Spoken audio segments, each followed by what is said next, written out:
Biometra em cães e gatos. E aí, o que é isso? Marcos, eu antes de falar de piometra, né, em cães em cadelas e em gatas, já que é um problema de fêmeas, né, eu gostaria de parabenizar a todos os médicos veterinários aqui da cidade de Caicó, da região, né, do estado do Rio Grande do Norte, do país em geral e até do mundo, né, por ter a comemoração, ter tido o seu dia no dia 9 agora, recente, 9 de setembro, o dia do médico veterinário, que tanto procura, através de, muitas vezes, de coisas simples, né, tentar melhorar a qualidade de vida, não apenas dos animais, dos cães, dos gatos, dos outros animais aí, mas também a importância do médico veterinário nas outras áreas de inspeção de produto de origem animal, né, na produção animal, na reprodução animal. Então fica aqui os meus parabéns a todos esses profissionais que procuram lutar cada dia mais pela qualidade de vida dos animais. Então, antes de entrarmos no tema, parabenizar em seu nome todos os médicos veterinários e também eu acho que veio coroar na Semana do Médico Veterinário uma discussão no Congresso Nacional onde aumenta a pena para quem maltrata animal, né? Isso, Marcos. Isso é um tema difícil, né, de ser abordado. É um tema que, inclusive, gera polêmica. Umas pessoas defendem, outras pessoas não aceitam, não defendem isso. Mas a gente tem de primeiro pensar que a qualidade, né, a qualidade de vida, o maus tratos aos animais também passa por um sistema de educação, por um sistema de formação. E muitas vezes esses animais eles estão sendo maltratados, estão sendo causando crimes, né, que seria o maus trato dos animais, em virtude de outro crime que alguém cometeu, que foi o abandono desses animais na rua, né? Então isso aí, talvez o crime de abandono, que muitas vezes é difícil dele ser detectado, é um crime bem maior e é um maltrato bem maior do que muitas vezes outro maltrato que uma pessoa realiza a um animal. Todo maltrato é maltrato, mas o abandono para mim é um crime que as pessoas têm de começar. O que nós tentamos no dia a dia é transformar a posse responsável. São as pessoas começar a ter a característica de posse dos seus animais e responsável com o sistema civil e criminal. Então, se você tem uma fêmea e ela pariu, você passa a ser responsável pelos filhotes dela e você tem de dar destino adequado a eles. E não simplesmente abandoná-los na rua, né, para que eles fiquem ali sendo maltratados por você mesmo que abandonou, já que eles não vão ter direito a água, a abrigo, a alimento, né, a sanidade, a outras coisas mais, sujeitos a serem atropelados, sujeitos a passar fome, sujeitos a todos os tipos de intempéries possíveis e impossíveis que a gente possa imaginar. Mas vamos voltar ao assunto, Marcos, senão a gente vai conversar aqui. Conversa se estende, né? Piometra é um distúrbio? Veja só, piometra, na verdade, Marcos, ela é uma doença, né? É uma doença que acomete fêmeas. Aí a gente pode falar fêmeas em geral, porém, como tema específico é para cadelas e gatas. É uma doença que atua dentro do útero, né, dentro do endométrio dessas fêmeas. Na verdade, é uma infecção uterina. E a piometra, ela pode ser de duas características. Ela pode ser uma piometra aberta e uma piometra fechada. O que seria isso? A piometra aberta é quando você começa a identificar que está saindo secreção pela vagina. No popular, o pessoal chama tá purgando, né? Tem esse nomezinho que no popular se dá. A cadela está começando a sair uma secreção pela vagina. Essa secreção ela pode ser amarelada, pode ser achocolatada, pode ser de diversas cores, né? Pode ter odor ou não, mau cheiro, já que ali tem uma infecção bacteriana. E é mais fácil visualizar que a cadela está com problema, né, quando a piometra é aberta. Quando a piometra é fechada, significa dizer que o cérvix, que é um local onde é uma parte do útero, que abre ou não a liberação, por exemplo, do feto, sai quando o cérvix abre e libera para que o feto saia. Então, se esse cérvix fecha, começa a ocorrer acúmulo de secreção dentro do útero, e a cadela começa a aumentar a barriga muitas vezes. E a pessoa acha, minha cadela está engordando ou está aumentando a barriga. Mas isso aí, na verdade, é um acúmulo de secreção, de pus, dentro dessa barriga, fazendo com que o animal comece Marcos, a ficar com essas bactérias circulando na corrente sanguínea, podendo levar a um quadro de septicemia e morte. Tá? Isso é bastante comum acontecer em fêmeas pós-cio. A fêmea, quando está no cio, ali ocorre uma alteração hormonal dentro do útero. A cadela, ela sangra, ela tem as características de ter esse sangramento, né, essa menstruação, e o sangue é meio de cultura, é alimento para as bactérias. Se ela tem uma infecção bacteriana na boca, por exemplo, tem tártaro na boca, tem bactéria, placa bacteriana, e essas bactérias ganham a corrente sanguínea, elas podem se instalar lá no útero e depois de um cio do animal, o animal apresentar esse quadro de piometra. O ruim da piometra é que o tratamento, muitas vezes, Marco, ele tem de ser cirúrgico, né? A maioria dos animais, a indicação é que seja feita a esterectomia. E muitas vezes esses animais já chegam na clínica em estado grave, em estado de sepse, de septicemia, e que se você não fizer, além da cirurgia, um tratamento bem potente com antibióticos, você pode perder esse animal e ele vir a óbito. Então isso aí a gente sempre aborda esse tema aqui no programa, né? Já que uma doença que acomete bastante. E em gatas é bastante comum acontecer isso, porque o pessoal aplica anticoncepcional em fêmeas que muitas vezes já estão prenhas. E ocorre ali um aborto desses fetos e esse aborto faz com que ocorra essa infecção uterina e a gata fica eliminando uma secreção mais comum em gata purulenta, amarelada. Também a indicação é cirúrgica. Então, pelo menos uma coisa ficou claro, não dá para o animal conviver com a piometra. Não dá para conviver com a piometra, tá? Tem animais mais resistentes que eles ficam apresentando essa secreção, porém o risco de óbito é muito grande. Então, a indicação é que faça os exames necessários para detectar, e os exames principais são exames de ultrassonografia, que você vai confirmar o diagnóstico, e também o hemograma, exames bioquímicos, para você ver como está o grau de infecção e comprometimento de alguns órgãos internos. Tá? Aí você fecha o diagnóstico e você vai ver qual o tratamento mais adequado para esse animal, que na maioria das vezes o tratamento é esterectomia. Lembrando que quem quer prevenir, qual a prevenção para o quadro de piometra? A prevenção é, se você não tem sua fêmea para reprodução, você faça a esterectomia o quanto antes no seu animal. Com a esterectomia resolve a situação? Com a esterectomia, porque como é uma doença do útero, né? Como é uma doença do útero, se você retira o útero do animal com a esterectomia, então essa doença ela não vai mais aparecer, Marcos. Aí a esterectomia é quem resolve na sua totalidade a prevenção de quadros de piometra. E o animal não pode ter essa doença duas vezes, não? Olha, se você medicar, né, tem profissionais que preferem medicar, já que é, por exemplo, uma fêmea de reprodução, uma fêmea cara. Então você vai e faz o tratamento desse animal com medicamentos, resolve-se a piometra dela e posteriormente ela pode ter a piometra novamente, já que você não retirou o útero. Agora, se você fizer a cirurgia de esterectomia, consequentemente você não vai ter mais retorno desse problema. É um procedimento fácil? Olha, eu não vou dizer que seja um procedimento fácil. Toda cirurgia, por mais simples que ela seja, é um ato cirúrgico, é um ato complicado.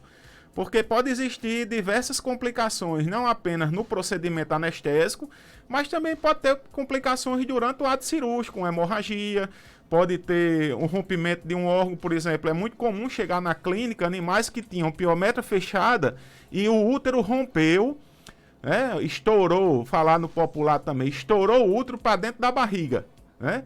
O útero rompeu para dentro da cavidade abdominal e quando você faz a incisão para fazer a esterectomia, tá lá a cavidade abdominal cheia de pus, cheia de secreção, onde você muitas vezes tem de exteriorizar os órgãos, exteriorizar o intestino, lavar a cavidade abdominal todinha, aspirar para tirar aquele conteúdo purulento que tem dentro. Então, muitas vezes, o ato cirúrgico, ele se torna um ato complicado porque você encontra dificuldades durante a cirurgia. Então, só para deixar claro o seguinte, vamos só reforçar aqui como diagnosticar a piometria. No caso, não dá para você, por exemplo, diagnosticar olhando assim para o animal. Olha, a piometra você consegue diagnosticar olhando para o animal se a piometra estiver aberta. Então, se a piometra está aberta, você já suspeita que aquele animal está com uma piometra porque está saindo secreção purulenta pela vagina. Ou achocolatada, né? Ou parecendo um preto ali, como se fosse um sangue pisado. Então, você ali visualiza, você já tem uma suspeita clínica. Você tem uma suspeita que o animal entrou em cio recente. E aí você vai fechando o diagnóstico. Porém, laboratorialmente, seria através de hemograma, que você suspeita que o animal tem um quadro de infecção. E o diagnóstico que você fecharia o quadro seria com exame de ultrassonografia, onde você vai ver lá, dentro do útero, a presença de secreção, que essa secreção aí você pode ser uma mucometra, uma piometra, né? E aí uma hemometra, você vai suspeitar e fechar o quadro com todos os exames, com a história, com que é a anamnese, com o exame laboratorial e com o exame de ultrassonografia. Agora, é um exame, por exemplo, que quem tem animal tem que fazer ou só se houver realmente necessidade? Olha, o exame clínico médico veterinário, né, o ideal é que você, pelo menos uma vez por ano, de 6 em 6 meses, você leve seu animal para uma avaliação clínica, né? Isso aí é importantíssimo.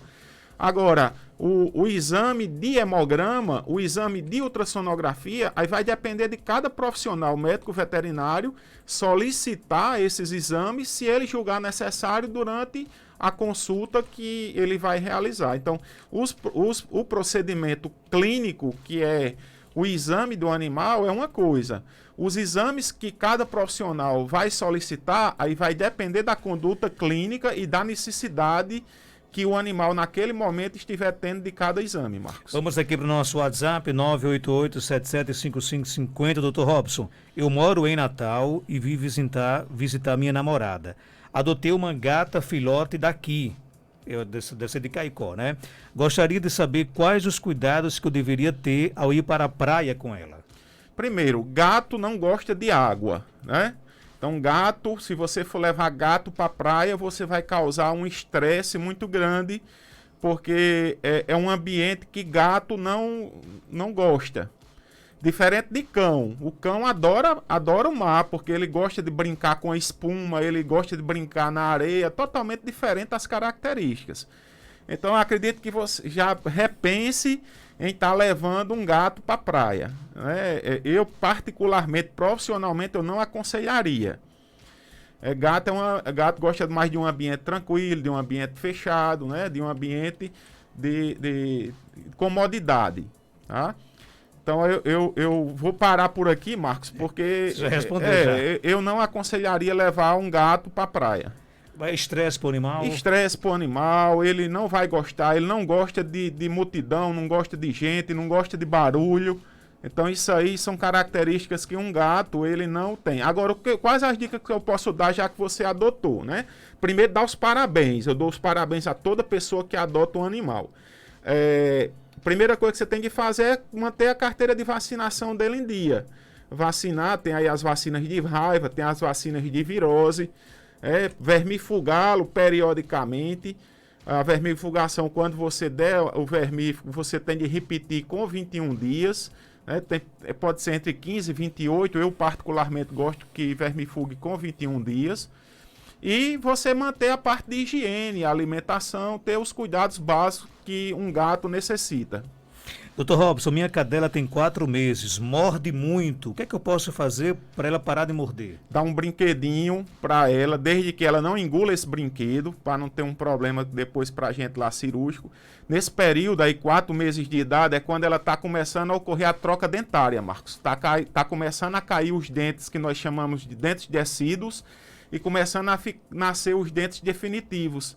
E é igual a criança, tenta morder para que aquela coceirinha, aquela dor muitas vezes que está acontecendo na gengiva, o rompimento da gengiva pelos dentes definitivos, ela necessita de morder para ajudar, muitas vezes, a ruptura dessa gengiva, a queda dos dentes decíduos e o fortalecimento desses dentes definitivos. Então isso aí é importante, você pode ter ossinhos, né? Tem ossinhos que você pode dar, tem uns brinquedinhos que são como se fossem os mordedores. Então nesse período aí, entre 4 até, tem animais que vão até 8 meses de idade, pode estar ocorrendo essa troca dentária aí desse animal. Então não é porque o animal é violento? Não, não é por violência. Aí são por duas coisas. Por brincadeira, que ele gosta de brincar mordendo. A lei da natureza, os animais eles são predadores. Então a mãe ensina a brincadeira que os filhotes têm. É justamente uma brincadeira de um morder o outro, na intenção de caça. É um instinto que esses animais têm de caça. E a outra coisa é a questão da boca, da troca dentária. Existem raças de animal, por exemplo, de cachorro, que ela nasce para ser realmente um animal, uma raça braba, ou quem faz isso é o dono? Marcos, para mim, particularmente, quem faz é o dono. Né? Quem estimula a briga é o dono. Eu conheço diversos animais que são tidos como animais ferozes, por exemplo, o Rottweiler, o Pitbull, os Terrier, né? A raça que tem esse nome Terrier, ela é uma raça que é tida como animal feroz, tá? Embora que eu sou contra isso, mas quem estimula, quem dá o instinto de agressividade, muitas vezes é o dono, é o tutor. Tá? Eu conheço diversos pitbulls que são muito mais mansos do que um pincher. Então isso aí é um pincher, um york, um poodle. Então isso aí é um mito que se criou, porém, na carga genética dele, eles carregam realmente esse instinto de características de caça, né? Então isso aí é importante. Tem pergunta, Geraldo? Tem sim. Dr. Robson, a Marinês está nos ouvindo e está informando que uma gata dela, né, deu cria e esses gatinhos estão, um deles já com os olhos fechados, inclusive já lavou com soro fisiológico. E continua do mesmo jeito. Ela quer saber o que é e o que fazer. Foi uma gata adotada também. Isso. Marinês, veja só.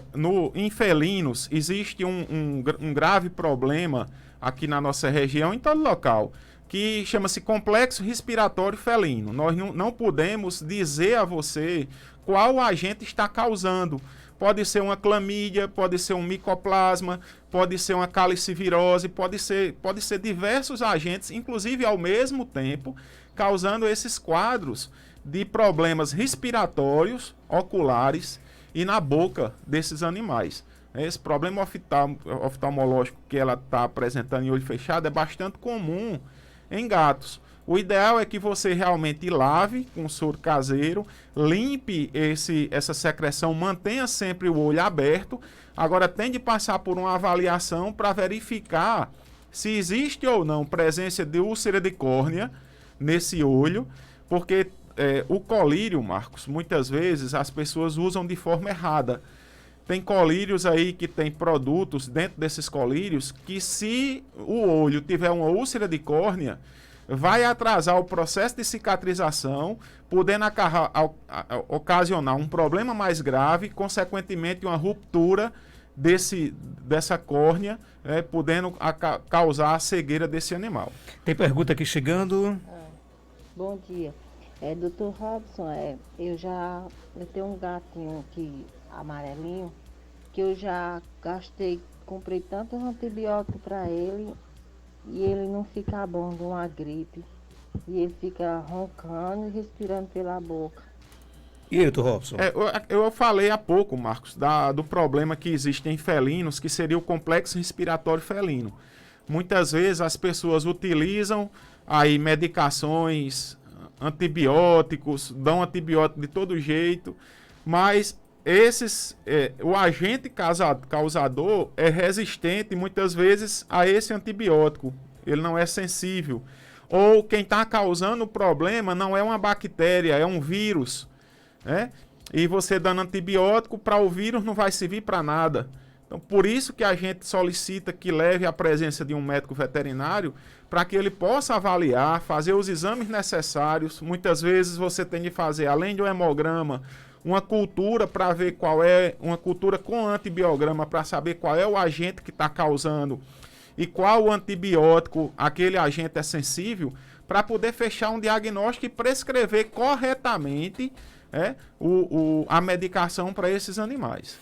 Dr. Robson, meu gato apresenta comportamento estranho, miado como se fosse cruzar com as gatas, principalmente à noite. Qual momento pode ser castrado?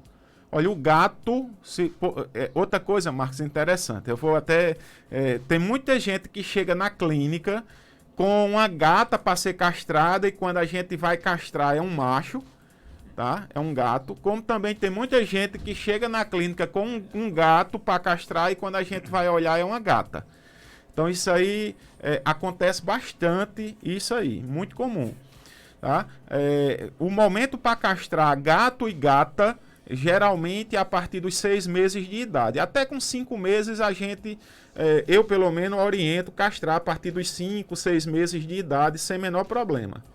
Tem mais áudio chegando. Eu gostaria de saber do doutor, aquela doença que dá em gatos, que eles ficam com mau hálito, fica babando, às vezes até sangue. Se tem tratamento, se tem alguma injeção, ou se não tem cura.